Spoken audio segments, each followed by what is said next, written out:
जी लुधियाना। महाराज जी राधे राधे। महाराज जी, आप कहते हैं कि कण कण में भगवान विराजमान है। महाराज जी, क्या तीर्थों में वास करने से ही मुक्ति मिलेगी? क्या घर को तीर्थ नहीं बना सकते? अगर घर ही सामने कब कहा कि घर को तीर्थ नहीं बना सकते? किसका प्रश्न है? हाँ, बिल्कुल बना सकते हैं। माता पिता सास ससुर पति पुत्र परिवार सब में जो भगवान को देखता है उसको कहीं तीर्थ जाने की जरूरत नहीं है। वो तीर्थी कुर्वन्ति तीर्थानि, वो स्वयं जहाँ चरण रखेगा वहां तीर्थ प्रकट हो जाएंगे। सातरति सातरति सा लोकांतार्यति, वो स्वयं तर जाएगा लोगों को तार देगा। पर ये भावना तो आवे ना, ये घर बैठे भावना थोड़ी हो जाएगी। बिना संत समागम के, बिना भगवत तीर्थों का अवगाहन किए हृदय इतना पवित्र हो जाएगा कि सर्वत्र भगवान का भाव देखे। तो हम उसको कटाक्ष पे ना लें, जैसे कि सब में भगवान करके हम अपने घर को तीर्थ बना सके, इतनी योग्यता कहाँ से प्राप्त होगी? जब तक तीर्थ याटन नहीं करोगे, महापुरुषों का संग नहीं मिलेगा, भगवत धामों की आराधना नहीं होगी, तब तक आपका हृदय ऐसे लायक होगा ही नहीं। और जब हृदय लायक नहीं होगा तो घर भूत का डेरा हो गया, फिर प्रपंच वही राग द्वेष, भगवत भाव तो नहीं रहेगा ना। तो इसलिए हम शास्त्र मर्यादा का खंडन ना करें। हाँ, अगर ऐसी स्थिति है तो हम पहले कहने तीर्थी कुर्वन्ति तीर्थानि, जहां चरण रख देगा वहां तीर्थ हो जाएगा। लेकिन वो कौन जो निरंतर भगवत चिंतन प्राण और सब में भगवान को देख रहा है? ऐसी स्थिति सा महात्मा सुदुर्लभा, ऐसा महात्मा तो बड़ा दुर्लभ होता है। तो इसलिए हम तीर्थों की मर्यादा का उल्लंघन न करें, हम उनको हल्के में ना लें। भगवान के द्वारा स्थापित किए गए हैं। जैसे भगवान के धाम है तो घर ही है भगवान का, और जितने तीर्थ हैं सब भगवान के द्वारा स्थापित किए। इनके अवगाहन से हृदय पवित्र होता है। आपने अनुभव नहीं किया इसलिए आपको लग रहा है। प्रत्येक बार गंगा जी का गोता लगाना, हर गंगा जी के गोता से हमारे अंदर वैराग्य और ज्ञान की स्फूर्ति होती थी। नहीं तो बचपन से भगवान के मार्ग में किसी ने रोका थोड़ी, कोई जबरदस्ती घर से भगाए थोड़ी गए थे। भगवान के मार्ग तो हर कदम पर वैराग्य, हर कदम पर ज्ञान, हर कदम पे एक परमानंद का आकर्षण जो हमें घसीटता हुआ भगवान के मार्ग में लाया। अगर हम तीर्थों का अवगाहन न करते, अगर हम धामों का सेवन, पुरियों का सेवन न करते, तो शायद हमारे हृदय की स्थिति ऐसी नहीं होती, मलिन हृदय हो जाता। लेकिन भगवान की इन्हीं तीर्थों ने, इन्हीं गंगा आदि पवित्र नदियों ने भगवान के मार्ग की तरफ ऐसे उत्साह बढ़ाया कि हम तुम्हें कैसे बताएं। आज भी किडनी फेल है लेकिन उत्साह में कमी नहीं। तो हम तीर्थों की अवहेलना न करें, हम भगवत धाम और पुरियों की अवहेलना न करें। हाँ, इतनी सामर्थ्य आप में है कि अपने घर परिवार के सदस्य को भगवान का स्वरूप मानते हैं, निरंतर नाम जप करते हैं, तो आपको फिर निगेटिव भाव आएगा ही नहीं तीर्थों के प्रति। क्योंकि जब सर्वत्र भगवान है तो तीर्थों में भी भगवान है। समझ में आया ना? हाँ। ओंकार दास जी वाराणसी से। भगवान जी राधा वल्लभ श्री हरिवंश। महाराज जी, महाराज जी गुरुदेव आपके चरणों में सेवक का दंडवत प्रणाम। महाराज जी, शरीर के साथ माना हुआ तदात्म कैसे नष्ट होगा? इसको नष्ट करने का कोई सरल साधन है? हाँ, मानने से मान्यता हटाई जा सकती है। गुरु चरणों में मान्यता कर लो, गुरु साक्षात पर ब्रह्म, और आसक्ति कर लो तो शरीर की आसक्ति खत्म हो जाएगी। भगवान कपिल देव जी ने माता देहूति से कहा, जो आसक्ति संसार में बंधन का कारण है वही जब संत महापुरुष से हो जाती तो मोक्ष का खुला हुआ द्वार हो जाता है। तो आप तो मानो संत वेश जैसा धारण किए हुए हैं। हाँ, गुरु चरणों में आसक्ति हो जाए तो मोक्ष का खुला हुआ द्वार है, कोई बंधन नहीं। पर गुरु चरणों में प्यार होना बहुत कठिन है। भगवान यही चाहते हैं। 2018 से आपके चरणों का आश्रय हम लिए हुए हैं जी। लेकिन इतना अधम हूँ, इतना पापी हूँ कि अभी तक ये संयोग दीक्षा का बन नहीं पाया। महाराज जी, मुझको त्रिकाल संध्या गायत्री काशी में जिन्होंने दिया वो भगवती का 25वां पुरस्कार कर रहे हैं।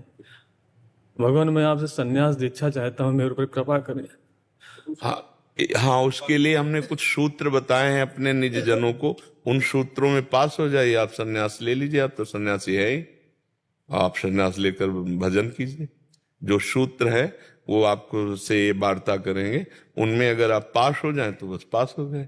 क्योंकि कपड़ा बदल लेना केवल सन्यास नहीं कहलाता है। अगर हमारी चित्त की वृत्ति में हाहाकार नहीं मचा भगवत प्राप्ति का, तो हमें लगता है सन्यास नहीं लेना चाहिए। मतलब चिल्ला चिल्ला के रोने का मन होता है कि हे प्रभु कैसे आप प्राप्त हो गए। बस कुछ अच्छा नहीं लगता।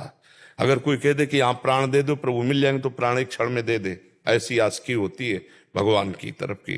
तो ऐसी आशिकी में तो ठीक है, नहीं तो फिर वो, मतलब भेष ले लेना, भंडारा में पेट जिलाना, रुपया पैसा संग्रह करने लगना, इससे अच्छा है संसार में बना रहे। ये नौटंकी नाटक ना करे, अच्छा है संसार में बना रहे। अगर विरक्त हो तो फिर खाने की धार पर चलना है। जैसे बने, एक बार अन्न डाल लिया, प्राण पोषण, रात दिन भजन में लगे, किसी से कोई मतलब नहीं, तब तो विरक्ति का आनंद आएगा। और अब समय शक्तियां जागृत करे, दिव्य शक्तियां हैं, तो खूब निश्चय पक्का होना चाहिए, नहीं तो आगे फिर सब डिसमिस हो जाता है। वैराग्य का मतलब है अपने तन मन प्राण सर्वस्व भगवान को समर्पित करके रात दिन केवल भजन करेंगे, बस खत्म खेल, कोई सब परीक्षा नहीं है। और जहां थोड़ा भी दबाव पक्ष अहंकार बर्दाश्त नहीं कर पाता, गुरुपद पंकज सेवा तीसरी भक्ति अमान, मान रहित होकर गुरुदेव के चरणों में समर्पित हो जाना, बस फिर सब अपने आप ठीक हो जाएगा, अपने आप ठीक हो जाएगा। विकास कुमार जी मेरठ से। राधे राधे गुरु जी। राधे राधे गुरु जी। गुरुदेव भगवान, आपने मुझ अधम पर अहेतु की कृपा की, क्योंकि जो निकृष्ट पाप कर्म को छोड़ने का प्रयास करके मैं हार गया था, वो पाप कर्म आपके श्रीमुख से निकले प्रवचन से, श्रवण मात्र से ही उसका शमन हो गया। गुरुदेव भगवान, मेरा प्रश्न यह है कि मेरे अंदर जो पाप कर्म के विचार आते हैं, उनको क्रिया में तो नहीं उतार रहा हूं, किंतु वो निकृष्ट विचार पूर्व की तरह ही मन में आकर कष्ट देते हैं और क्रिया करने को बार बार प्रेरित करते हैं। गुरुदेव भगवान, नाम जप के द्वारा उसे डिलीट करो, मिटा दो उसे नाम जप के द्वारा। जैसे हम नाम जप करते हैं और सामने आ रहे हैं, ना हम बुरा माने ना अच्छा माने, तो डिलीट हो जाएगा। बुरा मानेंगे तो रुक जाएगा, अच्छा मानेंगे, अभी आप बुरा मान रहे हो इसलिए वो रुके हुए हैं, नहीं तो डिलीट होना शुरू हो जाएगा। जितना नाम जप किया जाता है, वो नाम जप के समय जो हमारी पाप प्रवृत्तियां प्रकट होती हैं, वो नष्ट होने के लिए प्रकट होती हैं। अब चूंकि वही प्रवृत्ति लाखों बार हमने जन्म जन्मांतरों में की, तो लाखों बार आता तो लगता है कि कब डिलीट होगा, वो डिलीट हो रहा है, एक एक डिलीट हो रहा है, धीरे धीरे नष्ट हो रहा है। तभी मन निर्मल होता है, निर्मल मन ही भगवान का साक्षात्कार करता है। तो डरो मत, न प्रभावित हो, अब वो कुछ नहीं बिगाड़ पाएंगे, क्योंकि हमारे पास नाम चल रहा है। अगर नाम छूटा तो फिर समस्या हो जाएगी, वो संस्कार अपना प्रभाव दिखा देगा। अगर नाम चल रहा है तो इसीलिए हनुमान जी ने कहा हनुमंत विपत्ति प्रभु सोई, जब तो सुमिरन भजन न होई। जिस समय सुमिरन भजन नहीं हो रहा, उसी समय गलत संस्कार हम पर हावी हो सकते हैं, नहीं तो वो आएंगे और नष्ट होकर चले जाएंगे। नाम जप करो, बिल्कुल डरो मत, चिंता मत करो, अपने पास नाम है ना, नाम जिस समय डर लगे उस समय नाम और रफ्तार से जपो, खाली समय मत दो, तो ये जो पाप प्रवृत्तियां हैं ये सब भस्म। गुरु जी, जैसे नाम जपता हूँ तो थोड़ी देर बाद किसी घर के व्यावहारिक कार्य में बस छूट जाता है। हाँ, तो जब फिर याद आवे तो फिर पकड़ो, इसी को तो अभ्यास कहते हैं। अभ्यास योग युक्तेन चेतसा नान्यगामिना। जब याद आवे तब फिर राधा राधा राधा राधा राधा, और जितना समय हमारा खाली गया उस समय को हम भगवान तो माया बस फिर भुलाना, ताते नए में प्रभु पहचाना। प्रभु को भूलकर भोगों में रति हो गई, भगवान अब कृपा कर रहे हैं तो हमें सुनने को मिल रहा है। बिनु सत्संग विवेक न होई, राम कृपा बिनु सुलभ न सोई। भगवान कृपा करते हैं तब साधु समागम मिलता है, हमारी साधु समागम में रुचि होती है। निस्तुत दारा धन लक्ष्मी पापियों के घर होए, संत समागम हरि कथा तुलसी दुर्लभ हुए। मानो भगवान अब बहुत प्रसन्न हो गए। उमा संत समागम सम न लाभ कछुआन।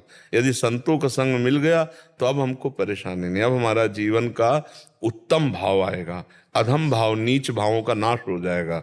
बिना सत्संग के तो प्रभु यही बात सुन के मुझे बल लेता हूँ कि बड़े भाग पाई सत्संगा। हाँ, विनय प्रयास होए भव भंगा। बिल्कुल बिल्कुल बिल्कुल, बस नाम पकड़े रहिएगा, नाम से सब ठीक हो जाएगा। नाम जब चलता रहेगा सब ठीक हो